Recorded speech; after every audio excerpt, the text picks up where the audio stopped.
Good afternoon, Bloomington. It is Friday at 3:02 p.m. You're listening to WIUX Albee Bloomington, and this is Growing Pains, the show where we do a lot of cool things, including interviewing local, national, and touring artists. I want to thank my good friend Trent Schneider for doing the call sign so I don't get fined by the FCC, and for also providing me a laptop to make this show possible. But I will give my thanks and my kudos later to him. But we are here for a very special edition of Growing Pains.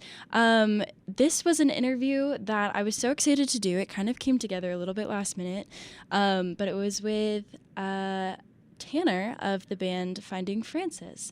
Now, Finding Francis is a collective of 8 friends who went to the Jacobs School of Music, graduated a couple years ago, pre-pandemic, and reunited after 3 years of not being all in the same space to make their debut album, For Flowers Yet to Bloom. So I was first alerted to this album.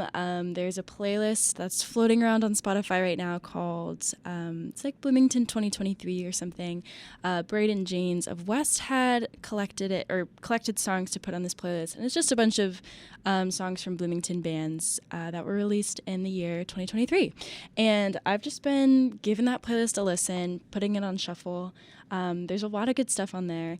And I heard one of the songs off of this album and was immediately like, I stopped in my tracks and decided that I needed to check out the whole album. And this led me to Finding Francis, which led to the interview I had with Tanner this morning, which leads us right now to Growing Pains on WIUX. So I am so excited to play some clips from that interview, also interspersed with some of their songs off of that album.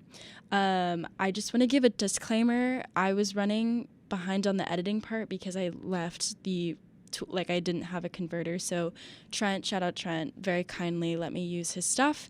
So I'm going to try to give some segues where maybe there aren't any in the cuts I made. But I'm so excited to be playing this. I had a really great chat with Tanner, and it was really great to learn about the band. But there's like 7 other members I still need to chat with. So I guess that's on the books for the future. So the first thing I think to do, just to get us acquainted with Finding Francis and to help us know what their music sounds like, I'm going to play one of their songs off of the album. It's called Scotland. I believe it was the first of their singles that they released. I'm going to confirm right now. Yes, it was their first single that they released in promotion of this album. And I think it's really beautiful, and it will give you kind of a feel for their sound. So thank you so much for joining me. Stick around. We're going to be talking Finding Francis. We're going to be listening to songs off of For Flowers Yet to Bloom. And yeah, we're going to be fangirling about them together. So everyone, this is Scotland by Finding Francis. Enjoy.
silent voice inside of me is growing, fixing you to be the hope that in my world is coming true.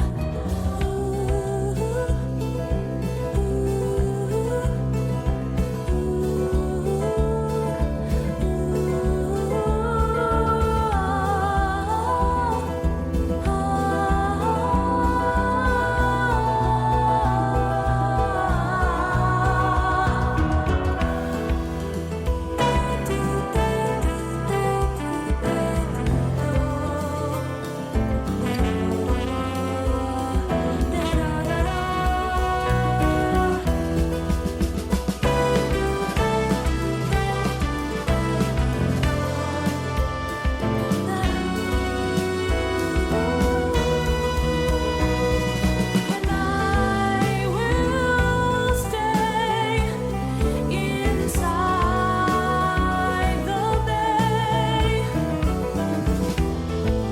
I will remain in fate's way. Oh, I will stay inside the bay. I will remain in fate's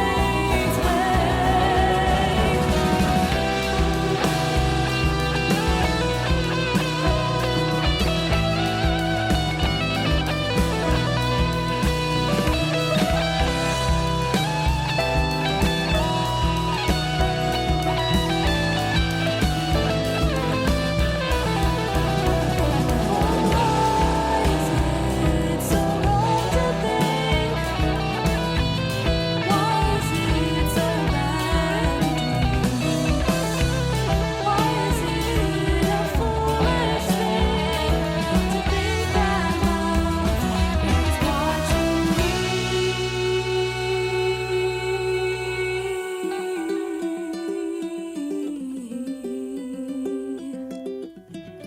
Maybe love, maybe love, maybe love, maybe love, maybe love. It's watching me.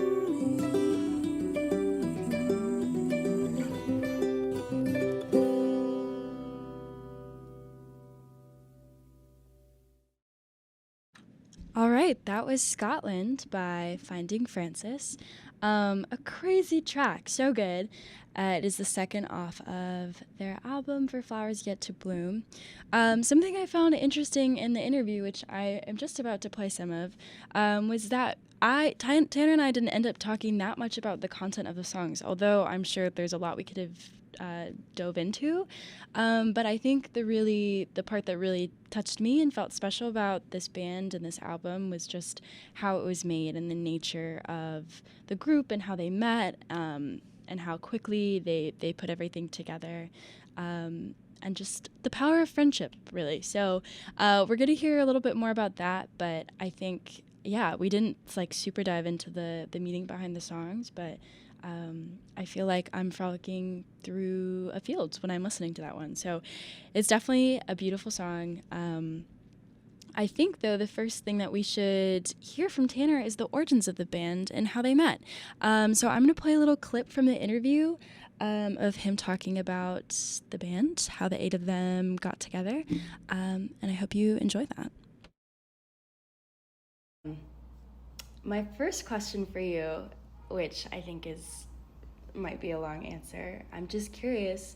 I know a little bit about reading your Spotify bio, but I'm curious as to your origins, how you all met in Bloomington.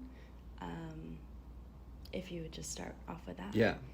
So I guess the short version is we all met as students at Indiana University in Bloomington there, and we were all in the music program. The longer version is that we were super close friends in that experience, and it was fairly harrowing to go through a program that intense. And I think since leaving that, I looked back and I thought about, or I guess I left school, like we all did, because we knew that, like, oh, this was fun to make music with our best friends, but we obviously need to move to a big scene, and then we'll play with better people, and then music will be better and cooler. And then we all did that. And I know I felt like, even though I was doing things I was proud of, I missed playing music with my best friends. And I regretted that when I was doing that in college, we didn't ever make something official out of that. Like, we didn't record music that really captured that. And I just thought, what if we could do it again? And I think part of that was too is how hard it is to make friends as an adult when you aren't in a structure where you have like a shared schedule and a shared obstacles and stuff that are making you closer. And I have found the friendship making process is a lot slower as an adult. And I was like, I already have all these best friends. We're just in different places, and what if we could get back together? So I started calling all these folks from school, and there was only one person who couldn't do it, but everyone was in on it. And the plan was just to get together for 1 week and see what we could make happen. And that had been, I think, 3 years since we had seen each other last. All right, that was Tanner talking about the origins of Finding Francis. I definitely felt a little existential hearing that, because I'm in my senior year of college and am very cognizant of how I spend time with my friends and what I do with them, and how valuable it is to have time with them. So it just made me think about, like, he was in my position not too long ago. He graduated in 2019, I believe, and some of the others in that group did as well. But yeah, it just made me think, like, if you can make something permanent, if you can create something that can last forever with the people that you love and care about, you might as well, because it will stay with you forever. So there's not really a seamless transition into this next song, but we are going to listen to Funny How, which is the third song off of the album. So this is Funny How, Finding Francis. Enjoy.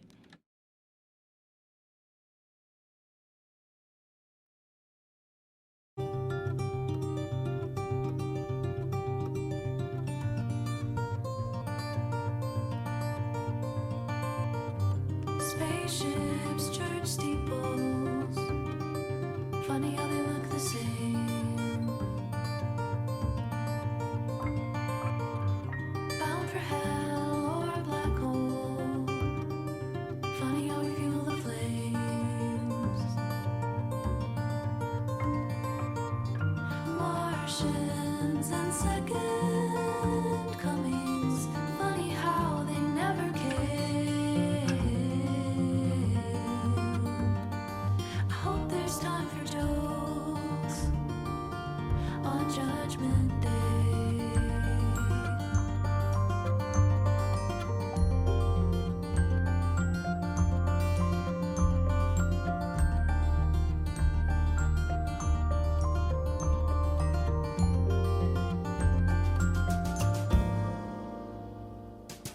A token elf and little tadpoles.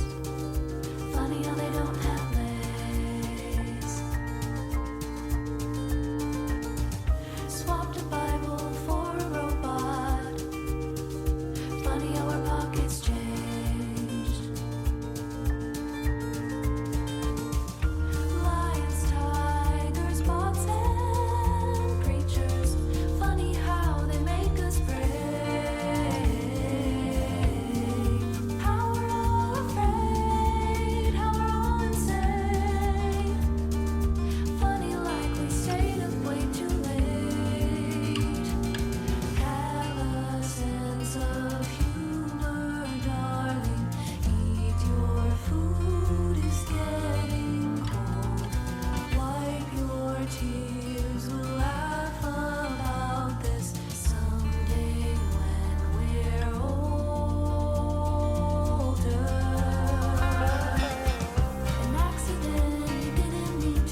right, that was Funny How by Finding Francis.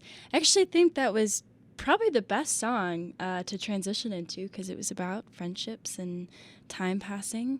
So I feel like, and Tanner discussed, a lot of the themes on this album are growing older and relationships and death and change, and yeah, it's just crazy to look at this group of people, listen to this group of people who are in a place that I am quite close to as well. But it is 3 p.m. on a Friday. I can't get existential. It's too early for that. That's a nighttime sort of thing. So we're going to transition. I think this next clip that I am going to play for you from Tanner is about how he started reaching out to people.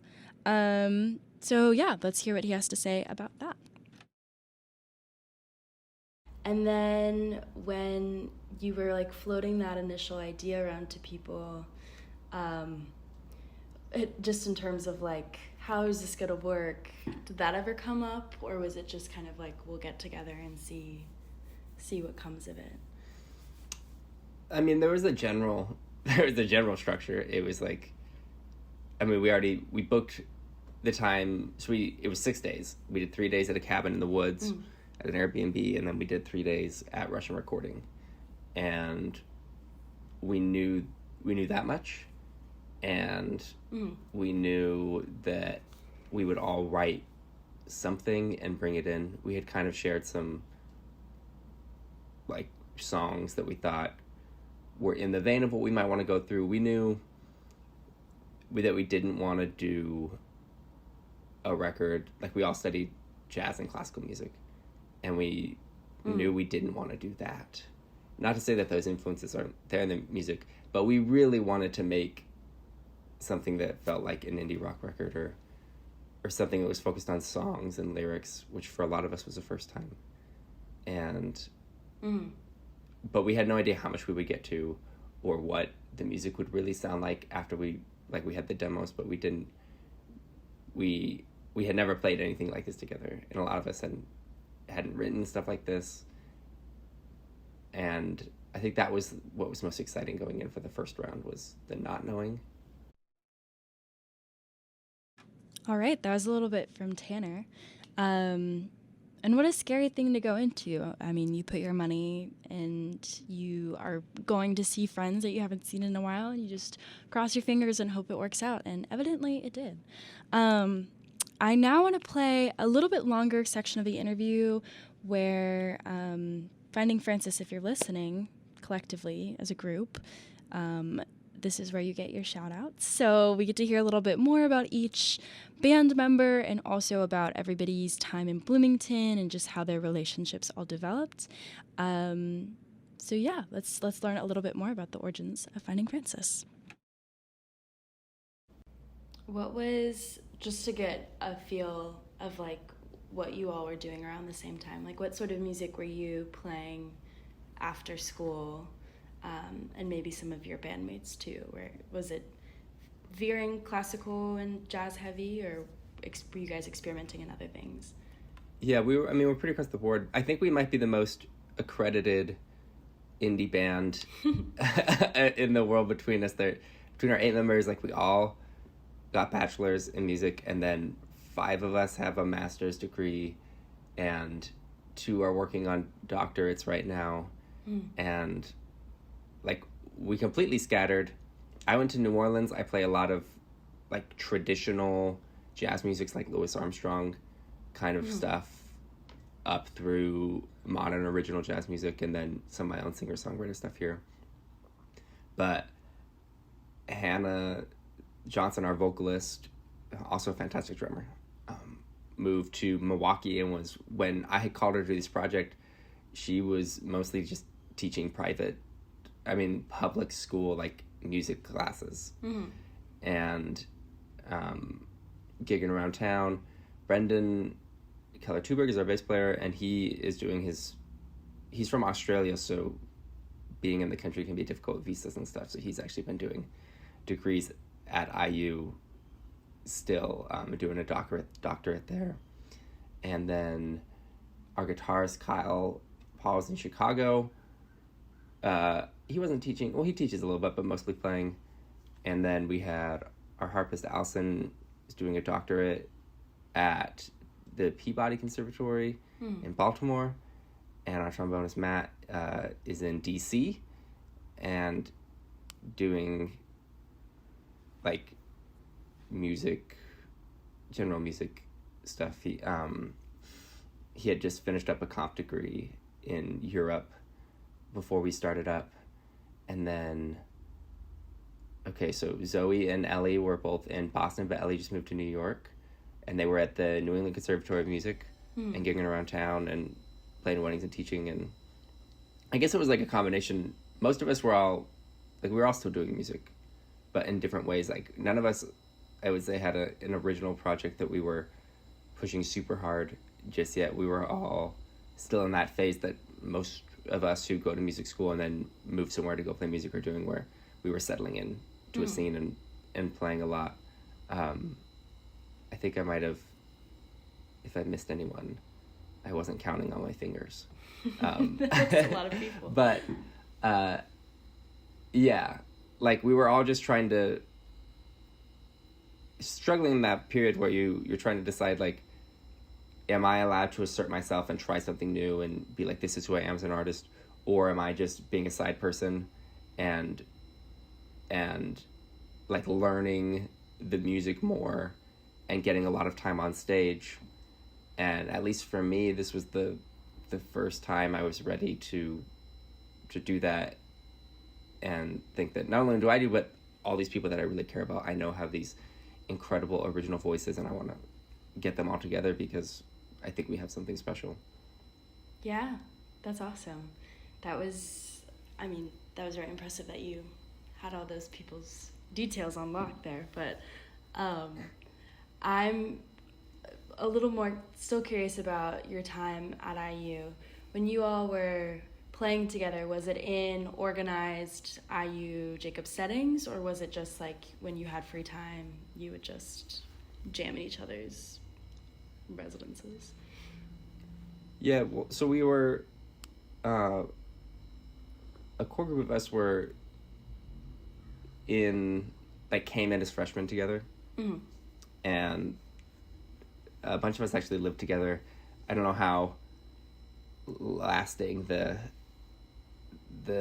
house has been on the house show scene in Bloomington, but at one point we were a pretty cool spot, and we were called the Stray Pube, and we hosted a lot of house shows there with some different bands. We had like B-Town Brass Band and Exwo and some cool projects that had kind of come out of there. And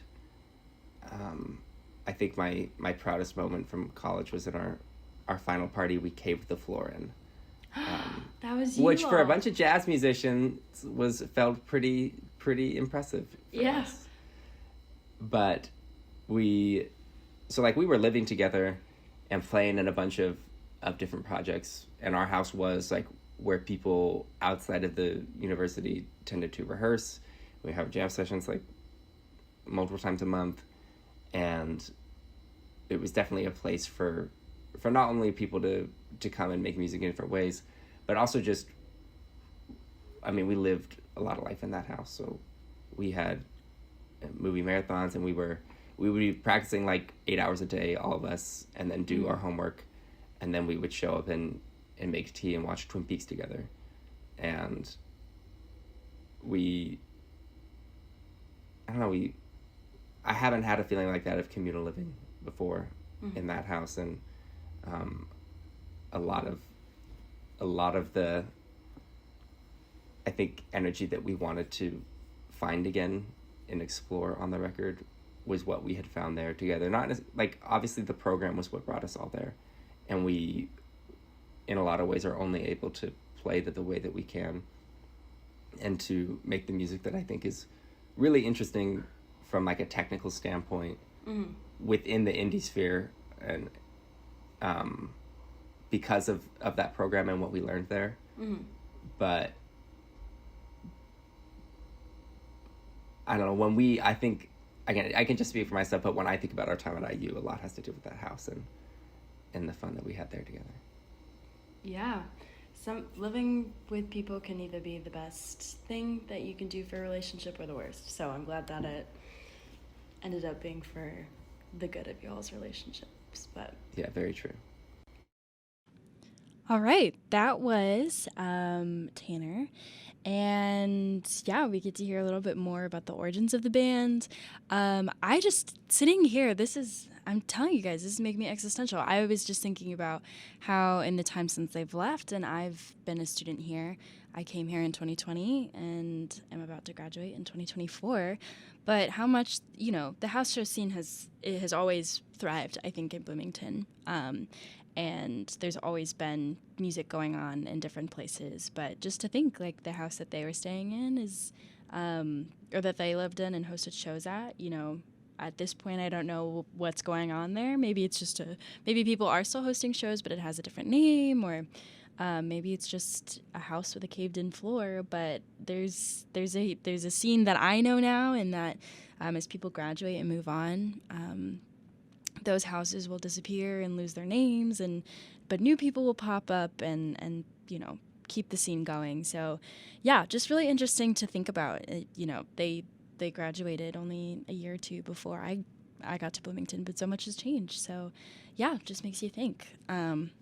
But that was super cool to hear. That was a good 6-minute chunk of our interview, and so I'm going to accompany that with a 6-minute song off of the album. This was the song that I had initially heard, "To Live in the Question." It is awesome. I remarked to Tanner that it reminds me a little bit of the band At, which I just want to fangirl about for a second because they're awesome. It's this duo, and like Finding Francis, they met virtually maybe, and they made their new record that's out.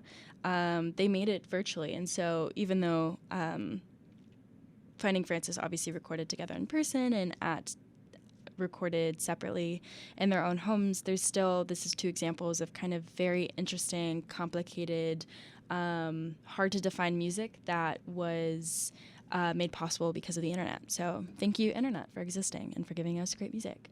So I'm going to jump ahead, or cut to the chase, whatever the people say, and we're going to listen to Live in the Question by Finding Francis. We're about halfway through the Growing Pains show, so thank you so much for joining me so far. This is actually going great. This format is going well, so hopefully, knock on wood, not going to jinx it for the second half. But we will ride into that second and final half with To Live in the Question, Finding Francis. Enjoy.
I mean, come on.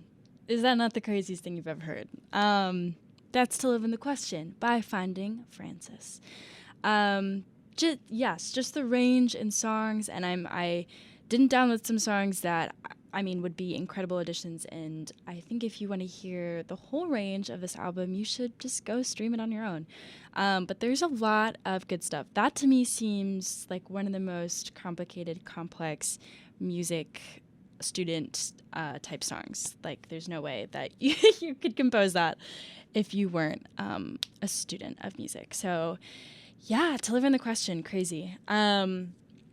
Now we're going to transition a little bit more to Tanner talking about, I think, the demos and how they got these songs together. I hope I included the part where Tanner explains this, but they rehearsed for 3 days in the woods, but they had started writing the songs beforehand, and each of them brought something to the table so that it wasn't, they weren't starting from scratch when they finally were together in person. So we're going to listen to some of that interview. Enjoy. When you were sending, so when did you initiate this? Like at what point in the year, and what was it like sending demos, and what was kind of going through your head as the preparation was beginning? Yeah, I think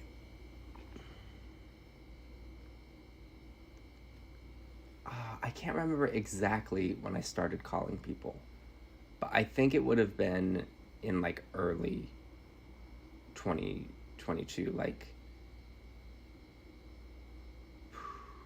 I don't know, maybe like let's say February, but I'm gonna have to check the records on that one. The first batch was just, I mean, once we got everyone on board, which pretty much took a week of kind of figuring out who it would be. Most of the decisions were just obvious because it was like, well, this is who lived at the Straight Pew, and then we had a lot of great friends who were horn players that had come through there that we took some time to decide who would be the right fit for.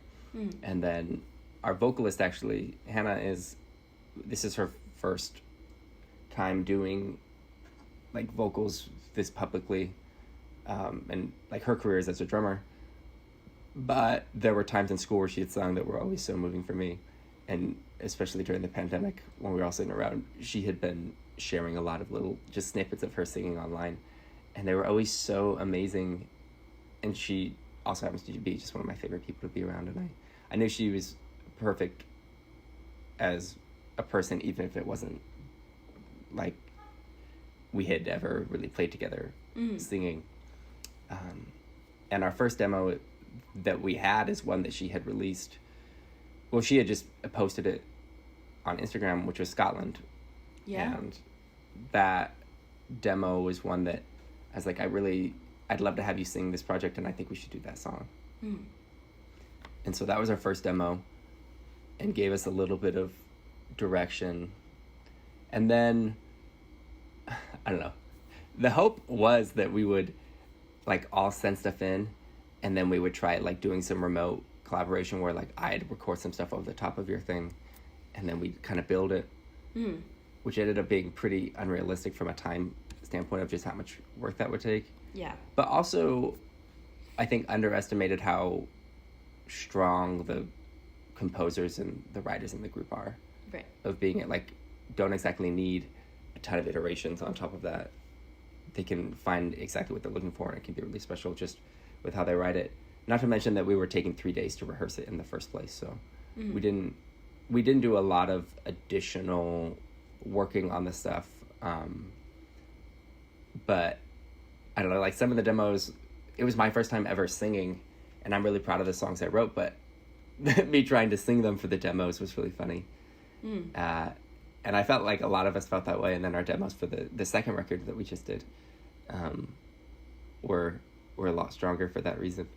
But some of them were full songs, more or less, and others were just like a little idea that we were all waiting, like, I wonder what that's going to be when we get to the cabin. Yeah. Yeah, so they were in different stages. I think a lot of it had to do with I was really coming at it from a songwriter standpoint. So like when I brought my stuff in, it was just a piece of paper with the lyrics and the chord symbols. And then like Matthews, our trombonist who sang on his song Where the Stream Ends, like pretty much everything was notated for that whole piece, you know. Yeah. Okay.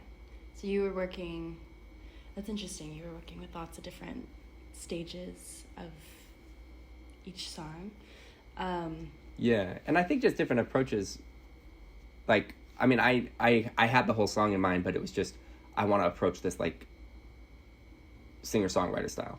Right. And Matthew's like, there would be no way to do what he wrote without writing all the notes out, because it's like crazy complex with all these Steve Reich polyrhythms overlapping and stuff. So for what he wanted this song to be, he wrote it all out. And I just think one of the things that I think is most unique about us is that we're able to do that gamut of, we can go full like music nerd on it and go all the way in, and then I think we can also be very organic and just go off some lyrics and be able to put a song together too. There's definitely a range of, I don't know, some of them definitely strike me more on the indie rock side, and then some are just like, this is definitely made by a music student, just it's so complicated. But they all fit within the same, it all makes sense on the album. So I think it's a really cool range that you guys have. But that's great to hear, and that was the hope. And to me, I guess the unifying thing, besides the fact that it's like the same musicians in the same space, is that thing that we were chasing the whole time, which is that friendship that we had. All right. So that was a little bit more about the demoing process. 10 a.m. me had the same thought as me now about music students making music. So good on me for not changing my mind on that. This is actually a great transition because Tanner mentioned the song Where the Stream Ends with Matthew singing on it. So we're going to play that song next. This might be one of my favorites off of the album. And then I want us to actually talk about the recording process because our show is almost up, but we're going to hit that and then hear a little bit more about recording. So enjoy Where the Stream Ends, Finding Francis.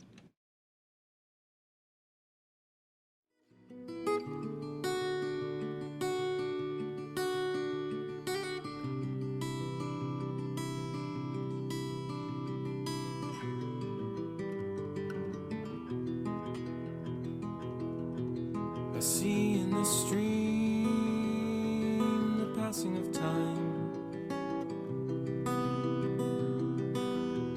I feel in the breeze the sensations of life. As dawn gives way to day, I stare directly into the sun. I don't know why. It just feels right. I know that grief is universal. I know that pain is irreversible. But what I don't know is where the stream ends. I'll ask again and again.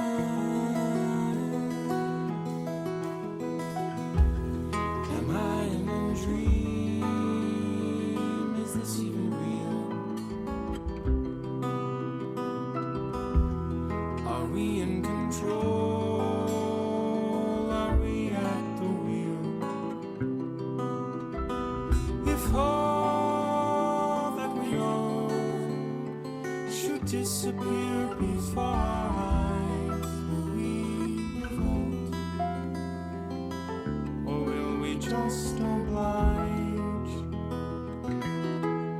I know that grief is universal. I know that pain is irreversible, but what I don't know is where the stream ends. I'll ask again and again and again.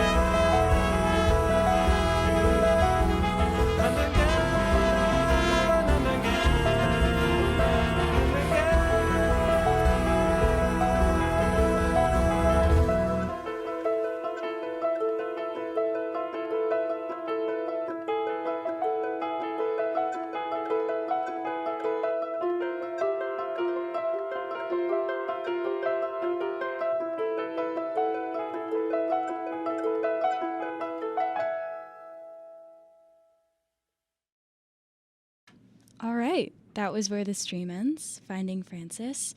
We're going to jump right now into cabin memories and actually making the record, because I feel like that's a really important part of the sound of this record. So I am watching. Oh no. Okay, we're just going to try to play a little bit of it. I'm noticing that we might not have enough time to get through the full thing, but I'll play what I have, and we'll hear more about the actual making of the record. So stay tuned in just 1 second.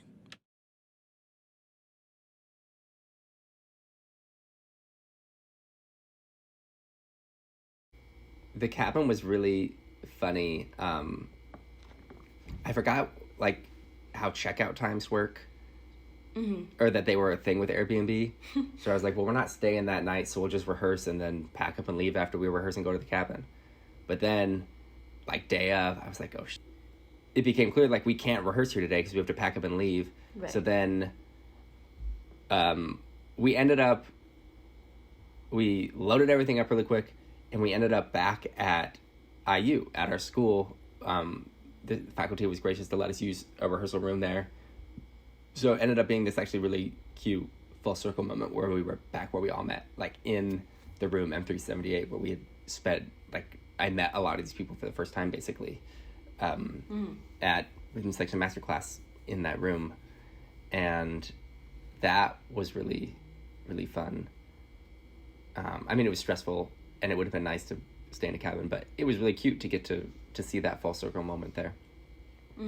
And then, like, at the cabin, it ran on well water and ran out, like, almost immediately. So we were in this cabin just doing, because we added an extra day of rehearsal for the second round because it was so stressful the first time. But we were doing, like, 10-hour days of rehearsal. And none of us, after the first day, could, like, shower at all. And we were having to, like, portion out, go into the bathroom at all, so, like, the water could, like one flush at a time, basically. And, like, we had just never done anything like this before. And I'm not sure really who had that. Like, there wasn't a precedent. We just learned a lot on the first time around, but it was really crazy, like, logistically very difficult. Yeah. But I think the music, I don't know, it's at the end of the record and kind of snuck in, but there's this affirmation song that Brendan wrote that's just, like, one of my favorite things I've ever heard. I love that to bits and pieces, as he would say. And it was a much longer song that he brought in, and that was one of the things. I guess the first time around there were more so on the second one, like, of things that we all agreed, like, this probably isn't a good fit for this project. Like, it just didn't live in the space well. And I would say on the second record there was less of that, just because we knew what we were doing at that point. But that part was amazing, and we all agreed like that needs to be here. Yeah. And so we had this idea to bookend it, like doing it instrumental the first time and then end with the lyrics. And singing that song together, what we really wanted to do is we wanted to get, like, we set it up and we did it. We sung it around the campfire at the cabin. Oh. And we were hoping that we would be able to do this like field recording version of us singing it and have that be on the record, which we kind of spliced together, made it that way. But the cicadas were so loud on the version we did at the cabin, that like you can't even like hear us barely, which is really funny. But that song, singing as a full group, and I think like group vocals and having all of our voices heard at once became a big part of the band for me through that song. And that felt like the moment where I felt like I was back and with my friends, and that I knew we had something. But everything, there were a lot of beautiful moments on that record, and getting to explore all these different spaces was really fun. Okay, that is the perfect transition for us to end this interview with the song that Tanner was talking about, the Affirmation Reprise with everybody's voices on it. I will come back at the end of this interview to say my goodbyes, but for now, let's listen to that track, hear the gang vocals, hear all 8 members, and we'll close out the show. So enjoy. Maybe the anguish of freedom is a story wrought by those with callous intent. What if we don't move through time, but time moves us? Hope it keeps our souls intact.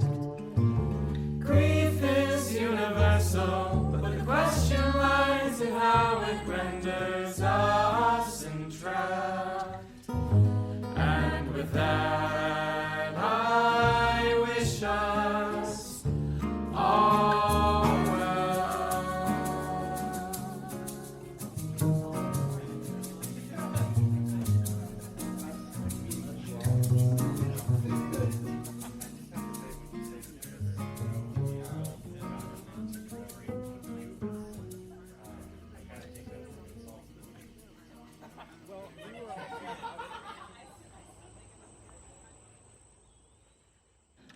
All right. That was Affirmation Reprise by Finding Francis. Thank you all so much for joining me today on WIUX LP Bloomington. This has gone really well, I think. I was surprised, but there was a lot more interview left that I didn't get to play just because I ran out of time. But I think I'm going to assemble some sort of extended play that will be on the website, so you can hear more from Tanner about Finding Francis. But thank you, Tanner, for the interview this morning. Thank you all for tuning in. Thank you to Trent, who is in the studio with me right now. Hey. And this interview would not have been possible without his support. So thank you for that. No problem. And Trent, you've got a show coming up. I do, in approximately 3 minutes. 3 minutes. What are we going to hear from you? Oh, we got a lot of good stuff. If you like happy vibes, if you like that indie folk vibe, if you like that indie pop vibe, it's happy hour for the next, depending on if I go over my set time or not. It should be about an hour of good vibes live right here on WIOX LP Bloomington. It's a lot of fun stuff, so stick around. Stick around. Until next time, this has been Growing Pains. I'm Natalie Ingalls. I'm here every Friday at 3 p.m., and I'll see you next week. Have a great rest of your Friday. Hannah tracked vocals after the fact. And then most of them. I think we got like 2 of them in while we were there. But okay. Cool. So there's some work that had to be done. Yeah. After you all had left. What then was the process like of putting the album all together, naming tracks, having a band name, an album name? What was all that post process like for you all? That was probably the hardest part, just because honestly, like getting 8 people together on a Zoom meeting at the same time, for like this elective vision that isn't, you know, your job or school or something, was just entirely terrible. So trying to get 8 people to get to band meetings to make these decisions ended up being harder than I think making the record in the first place. And but I think, I mean, so Garrett, who engineered it, Garrett Spolhoff, also mixed it and did a fantastic job, and was really able to, like, we trust him so much that we were like, you can take some lead here and tell us what you think should be done. And part of that was just like, a lot of us haven't mixed a record like this before, or really mixed records that much in the first place, but especially like this, where we just didn't have our ears on the right things or know what, when he was asking us, like, how do you want your snare drum to sound? That was something I was still trying to figure out how to communicate with him, or what I was even supposed to be listening for to make those decisions. And we learned a lot going through some rounds of revisions of just how to communicate that with an audio engineer to capture, or even what you have control over after you've recorded something, how much you can change something to sound like different things. So like Lobster Screams ended up going through some stuff where, like, it was trying really hard to lean more towards like an acoustic sounding, more indie rock thing, but that song kind of needs to live in a soul pop, like neo soul thing, because that's what the song is. And so we were fighting that in the mixing, and then when we just decided to let it be what it was, then all of a sudden he knew exactly what to do, and it sounded way better. And I think the mixing process helps you learn exactly what a song is and what it's trying to be. So we did some rounds of that, and then I got in touch with Joe Lambert, who has mastered some records that we really love, and including like the Dirty Projectors bit Orca, which is, I think, has a lot of elements that are similar to us in like a chamber pop sense, and he mastered it. And I mean, honestly, like, a lot of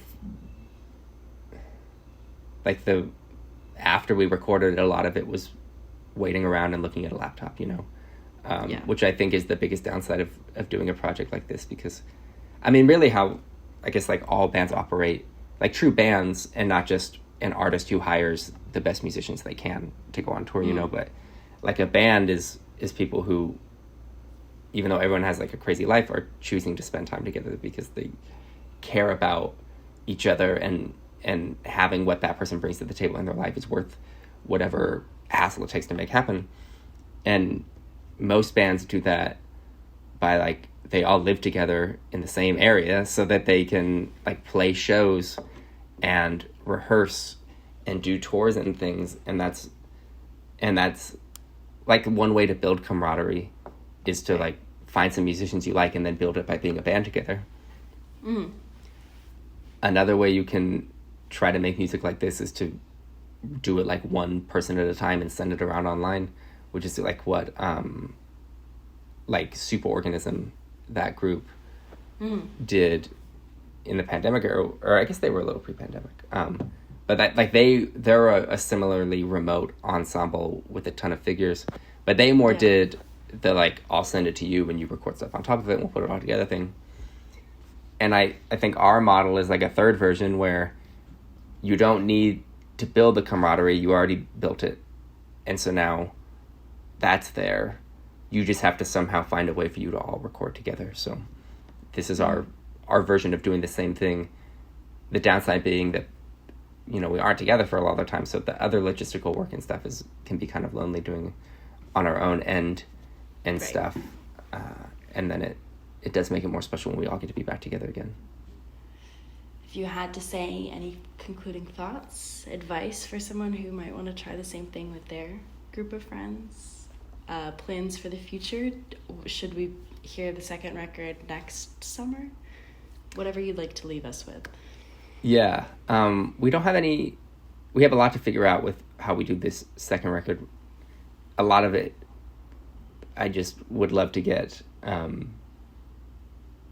give it as much momentum as we can. So want to be careful with how we decide to do that, and maybe we'll be able to do a tour or something. Like, we don't really know with this. Like, I was just shocked we were able to do it again at all in the first place. So now that, and that was like just last month, so still kind of coming down from that. and then figuring out what to do with it. I think if you're a musician and you're looking around at the scene you're in and you don't have the voices musically or the people around you that you want to be in a band with, which we all know is such a vulnerable, time-consuming, and just everlasting joy to do it when it's right, and so frustrating when like you go to rehearsal and you don't even want to be around people. Or like in New Orleans, I know like people are gigging a lot here. It's like a blue-collar working town, and to get people to work on like an original project where they're not going to make a lot of money, and it's going to take a lot of time, especially to get musicians that are like really, really good who are already gigging a lot, to do that is really difficult. And if you're in that situation where you're like, you want to be in a band with your friends, but you don't have those people, or there's some kind of limitation, it's worth thinking about, are there people who would do this, who if I call them was like, hey, do you want to go to a cabin in the woods for a week and make a record? They are immediately like, yeah, okay, well, like, when are we doing this? Because it turns out like you probably do have those people, and it just takes someone being willing to like call people, and you could be that person to be like, let's do this crazy thing. And so well, I don't want to say it like that, but I'm just saying, if you wanted to have a project and you just don't have the people around you, I would just consider, and it's something that we all are considering, like, I think Finding Francis is kind of an offshoot of what digital long distance friendship has looked like for a lot of people since the internet and social media and stuff. And so this is in some ways an export of that reality. And it's something that you can do. But I guess it means, like, what does it take to get back in the same room with those people? Right. And then I would just say, let everyone in the group be themselves, because that's the reason you wanted to do this in the first place, right? Is that you trusted these voices and you wanted to be around that person. And so let each person be exactly what they want to be for the music.